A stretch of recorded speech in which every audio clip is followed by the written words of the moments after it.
Hi, welcome. If I haven't met you yet, my name is Katie Navin. I am the director of the Colorado Alliance for Environmental Education, and so excited that you joined us to watch this recording on the Collective Outcomes Colorado project and how we're working on ways that we can do collective evaluation across the state. We've been working on this project with a variety of different people, including Blue Lotus Consulting and Evaluation, and now we've been working with Point B Strategies in moving this forward. This work has all been funded generously by the Pisces Foundation, and we're really excited about sharing our progress and some of the things that we've learned about collective evaluation along the way. We have a couple of different goals for the Collective Outcomes Project. First, we want to be able to better demonstrate how environmental education contributes to quality of life. We want to be able to tell those stories to funders, to supporters. We want to be able to demonstrate the impact that we know EE is having, but that we might not be sharing as broadly as we could be. We also know that evaluation is hard. And so we want to build the capacity for evaluation at the organizational level and really think about what that looks like and how we can give organizations the tools to do evaluation on their own. We want to do this through developing a framework for evaluating environmental education. And through the whole process, we want to make sure we're aligning the needs of funders and practitioners so that when we create this evaluation, it works for what funders need. And we've been communicating and collaborating with a small advisory group of funders all along the way. One thing I just want to put out there before we get started is how we're looking at environmental education. We are defining environmental education as broadly as you can. So we're thinking about all environmental and outdoor learning related activities. So keep that in mind as we think through these outcomes and how you fit into this work. So the Collective Outcomes Project is really based on, we want evaluation data and support to be flowing and be able to be shared not only with an organization, but among organizations. So if you think about how evaluation generally works, you can see there's many different evaluation programs that need to be evaluated. You see that large layer at the bottom of the screen. Each of those programs is part of an organization or a school or a community group that will perform that evaluation.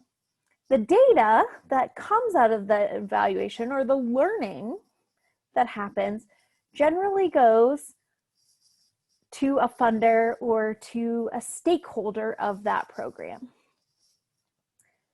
What we'd like to do is start sharing that information across organizations. We'd like to see organizations who are measuring the same things and have the interest in the same types of outcomes be able to share and say, this really worked for me. Here's where I found success. And for those organizations to be able to share that with each other and learn from what's working and what's not working and ask questions. And this was really challenging. So how can we learn and grow and make our programs better as a result of that? We also want to be able to share data about how the field of EE is doing as a whole. If we can share that, all the data that's living in these foundations, that they've collected, if we can pool that and really understand what's happening with EE as a whole, we can have a much better understanding of the field, especially because EE happens in pockets. A student may attend a program with one provider in third grade and a different provider in fourth grade. And so their experience is this collection of different folks who are all evaluating in different ways. If we can start communicating in the same way about what we're learning, what we're sharing, what the impact of those programs are, we're going to have a better understanding and be able to tell a better story about the impact of what we're doing and the impact of the collection of our work. So sharing that across organizations, across schools, across communities is really important. And when we do that, we're not only sharing what we learn, but we can share resources. So we don't have to invent new evaluations for everything. We can pull from what we know and are learning and the tools we're using as a community. So when we talk about collective outcomes, we're really thinking about it from a perspective of building towards impact areas. And when we think about what that impact is, the impact we're striving for is human and environmental health and well-being. And that falls out in a couple of different ways. It's hard to measure human and environmental health and well-being and connect that back to individual programs. So what we're hoping to do is figure out what those higher level outcomes that we want to achieve, those impacts are, figure out what we measure at the program level in those individual initiatives, and use research as the bridge to think about how we draw connections between what's happening at the program level and what are those big goals that really are getting at human and environmental health and well-being. And this has really been a process for over 3 years to think about how all of those pieces fit together, and we're still putting together a lot of those pieces. So where have we come and what have we done so far? We really started with practitioners, and we've been talking to practitioners throughout this process, but we started by asking, what are you currently evaluating? And what would you like to evaluate? And what should the field evaluate? And what we found was what folks think the field should evaluate, what folks want to evaluate might not be the same thing that they're currently evaluating. Really recognizing a need for more tools, more resources, and more ways to make those connections.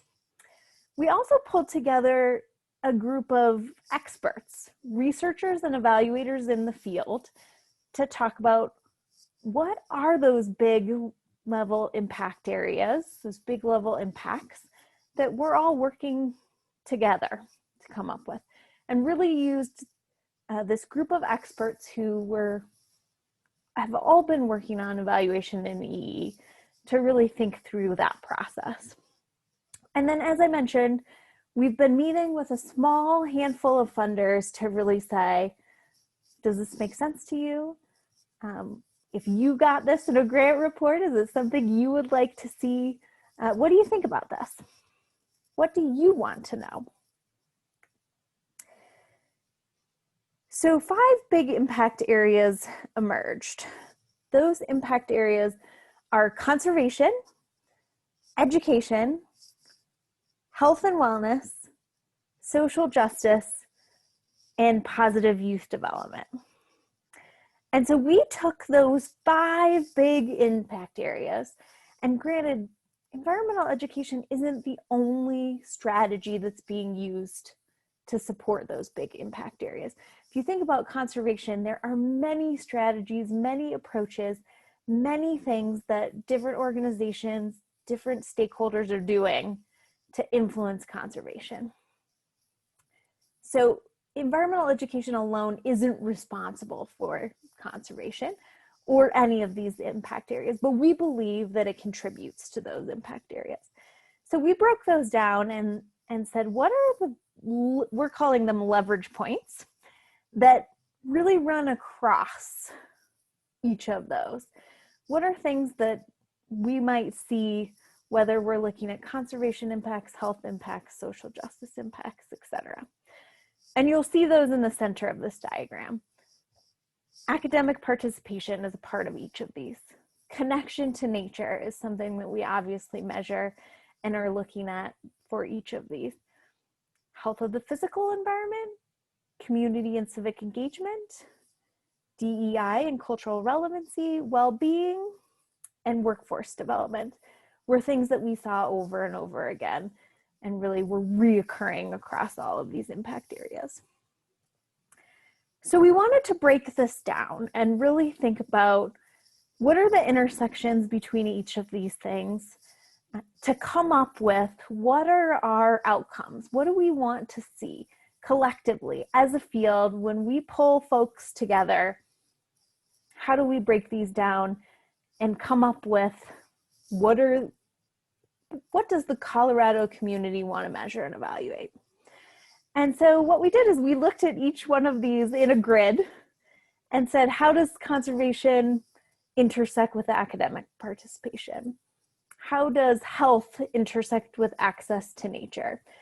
And wrote goal statements for each of these to really see where the overlaps were and what we were looking at. And then we unpacked every single one of those boxes to think about, what do we want the end result to look like? We came up with things like all people are outdoors, all people are mentally fit and resilient. There's equal access opportunities to outdoor spaces. And then we looked at what are the indicators of these results look like. These were more things that we could measure when we look at those results. Then we broke that down even further and said, what data exists out there? And what data would we need to come up with? And then we talked about, how do we develop that data? As we think about this, for those impact areas, we're breaking it down into outcomes that are program related. Those are the things that you can measure at the program level. And then what are the population level outcomes? What are the things that we want to see, but it's hard for an individual program to measure? They're more like benchmarks that we really want to keep an eye on. So things like when you're looking at conservation, population level indicators would be things like air quality or water quality in Colorado. Those measurements are out there. You can take those. You can get a sense of where things are at. Now, again, environmental education isn't responsible for those outcomes, but we contribute to them. So if we see that trend going in the wrong direction, it's something that as part of an evaluation and a collective evaluation community, you could take a step back, pull people together and say, what's happening? Why are we seeing the numbers go in this direction? And what does that mean for us? And what might we do about it? We're still working on pulling that piece together. We have those higher level outcomes, and we're working on collecting that data and really thinking through how to measure that and how to share that. The program level outcomes we have defined, and we're pulling together and compiling and have piloted tools that you can use to test those collective outcomes. And as I mentioned, we're using research as the bridge in the middle. So for each of those big impact areas, we came up with a whole list of indicators. As I mentioned, both at the population level and at the program level. So we have 5 impact areas, but just to give you an example, we'll just look at conservation. So you can see at population level, are we seeing an increase in environmental behaviors? Are we seeing an increase in quality water, air, in environmental quality, water, air, and soil? As an individual program, you're not going to measure those. And you can't necessarily tie your program to those things, but they're good benchmarks to watch. And you want to make the case to a funder, to a stakeholder, that what you are measuring is connected to those things, even if it's not causal. So you can see some of the examples of program level indicators. For the population you reach, you can be measuring nature connection. Are stewardship actions increasing? Is there an increase in motivation to participate in environmentally responsible behavior, etc.? So in 2019, after we defined all of those outcomes for each of the 5 impact areas, we set out to pilot some tools and work with 4 different organizations to really think about how would we do this as a group. This evaluation was really about how does this process work of doing this together and doing it collectively, and we learned a lot. We couldn't bite off all 5 impact areas at once. We wanted to keep it reasonable and manageable. So we started with conservation, education, and positive youth development. These were also the indicator areas where we felt programs already had some experience in. So it was a little easier to start there, get our feet under us, and really think about how this works. As I mentioned, one of the key goals of this program is not only to be able to tell better stories about our evaluation, but to increase evaluation capacity. So we wanted the organizations that participated to build their individual evaluation capacity. So to do this, we hosted 4 workshops.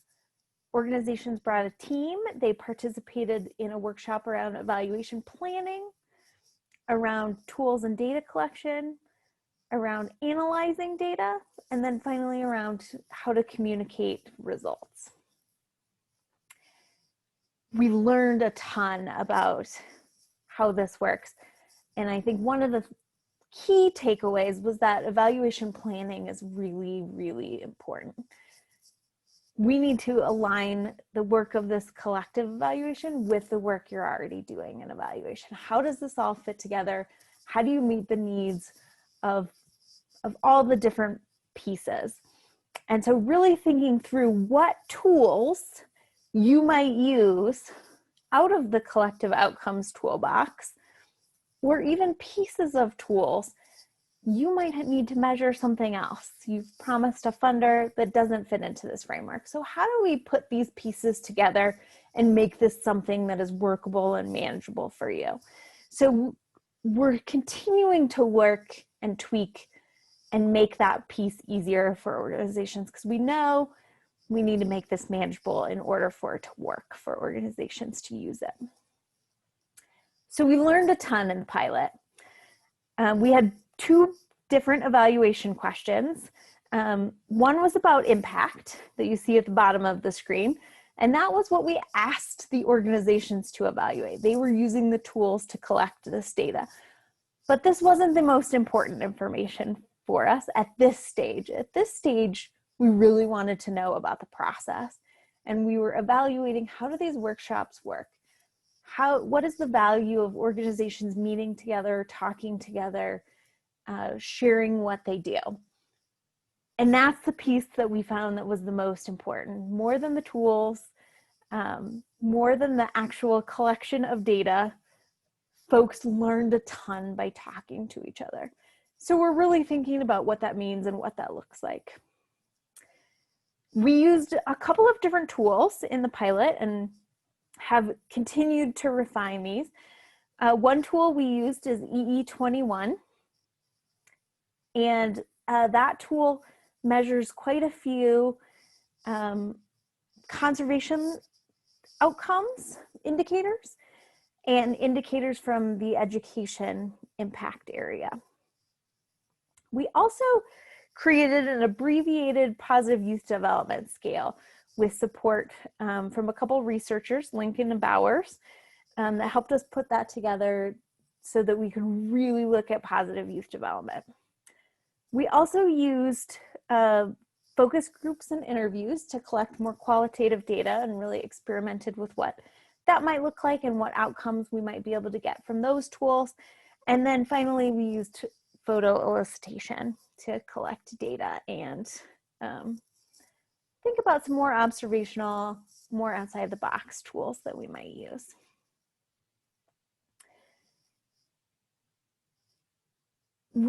As I said, we learned a ton from piloting those tools, got a taste of what that looks like. And so this year, we've been working on taking all of those learnings back from the pilot, back from those organizations, and putting those into a toolkit. The tools we use also were designed for specific age groups. So we're filling in the gaps, creating some tools for early learners. We're filling in some of the pieces that might not have been covered so that the toolkit really has a menu of tools that you might be able to use to meet whatever outcomes you pick. And really think of it as a menu. You might say, I do want to measure this outcome from the conservation bucket, but I don't want to measure this one. This one isn't important to me, and that's okay. We're expecting organizations to really pick and choose what makes the most sense to them. So we're putting together a toolkit, and we're working with an organization called the Frameworks Institute to really get at that goal of doing a better job of telling our story. We know we've got good tools.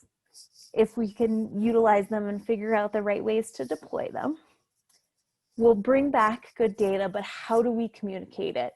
The Frameworks Institute, their work is all about what do people hear when we are talking about our mission, are talking about our work. And we might be saying things that make sense to us, but don't make sense to a funder or a key stakeholder. And so they're really going through their research to pull out what is this going to look like, and how do we communicate that in the best way. We're going to be incorporating that into the toolkit. We're also working on developing a set of workshops. So this year we'll be offering virtual workshops, both for our AmeriCorps members and for anybody can sign up for a series of 3 workshops. They'll be offered one a month, so you have some time to do some work in between in terms of putting your evaluation together, but in the same framework as our pilot, where we're going to do evaluation planning, aligning and adapting to these outcomes. We'll do a workshop on the tools and the data collection, and then finally we'll dig into analyzing data and reporting data. And as I said, we're working on adding in some of these additional tools and adaptations, both for virtual learning and in person like we're usually used to. So that's the goal for this year. As we implement that, like I mentioned, that workshop series will be October 22nd, November 19th, and December 10th. We're also working with 10 different sites who are hosting an AmeriCorps member to deliver EE, and they'll all be using a collection of the tools in the framework to collect data on their programming.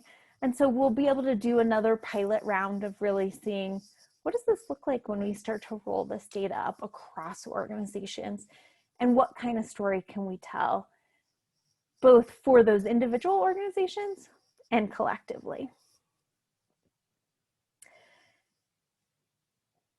So this is a multi-year project. Our goal is to have this first toolkit ready and deployed, and we'll be sharing it this fall. We would love for you to participate in that.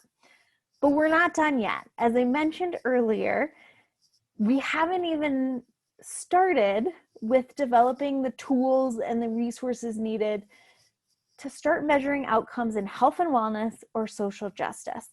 And so when we look to 2021, we're already set to start developing those tools and piloting some of those areas so that we can continue to expand the toolkit, both for folks who have already been trained and will be continuing to train, and look at how do we align more of us to be using this unified voice around evaluation, but still allow lots of flexibility. And how can we learn from each other? We'll also be deploying in 2021 a learning network. So as I mentioned in our pilot, we had this training network. The 4 organizations went through this process together, and the most valuable part of that was really sharing what they learned. And so we're going to really look at how do we develop a learning network that comes after you analyze the data. What do you do with those results? How do you talk to folks about how you communicate that and how you engage in continuous improvement of your programming. So that's what we'll be piloting and developing out in 2021, with hopefully finalizing that toolkit in 2022. And then in 2023, we'll be looking to build the capacity to create greater sustainability for collecting this data and making sure we can continue on with the project. And hopefully in 2024, lots of folks will have been through training, and we'll have more and more folks aligned to using similar communication, and we can really amplify our voice at scale. So from here, I invite you to align with this collective outcomes. Dig into the outcomes. They're all listed on our website. You can look through it and ask yourself the question, what are we already measuring? How am I already aligned to this work in this process? Where do I feel like in these ways that I'm already doing it, where am I really happy with my evaluation? Where can I use some other tools? What things do I need? And then what out of this list do I wish we were measuring? What out of this list of outcomes could really help us tell our story and our impact better? And then join us for the workshop. We'll be opening registration soon. You need to participate and commit to participating in all three, starting in October. And come on this journey with us. See if there's some tools you can use. Anybody who attends the workshop will take home this toolkit full of tools that you can use and think about how you might align with that work. And then continue to find out more. This process continues to evolve. We continue to learn, and it will get better and better the more voices, the more times we try it out, and the more we really think about what we can do when we're unifying our voice, telling a powerful story by using evaluation. So I really encourage you to contact me if you're interested.